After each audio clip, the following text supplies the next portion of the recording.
জলদি আসো ওটা করিম, আমার 7-8টা পায়রা আউট বুঝলি। আমি আজকে সবার বাড়ি অ্যাটাক করো সন্ধ্যের পরে।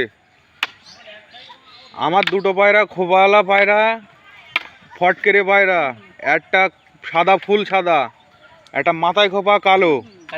আমি বাড়ি এসে দেখি পায়রা নেই, 2টো পায়রা ডিমি তাদের সব আউট। আজকে সন্ধ্যাবেলা দেখবো কেলো গাড়ি, আমার মনে হচ্ছে কেলো গাড়ি সব পায়রা আমার টোটাল যাবো সব দেখবো তুই যেটা বলি তোর। আর যদি পায়রা টাকা বাড়ি গিয়ে যদি ধরতে দেয় আর ভালো, আর ধরে দেয় তা ভালো, আর না দিলি এমন করিয়ে দেবো পায়রা আসবে কার দেবো না। খারাপ ধার জিনিস তার দেওয়াই ভালো। আমার বাড়িতে পায়রা সব ধরলি গেছে, এটা নিয়ম ঝাড় পায়রা গিয়েছে, কি মেজা কারণ আমার পায়রা টপটা নেড়ে দিয়েছি আর পায়রা গুলো সব চলে গেল।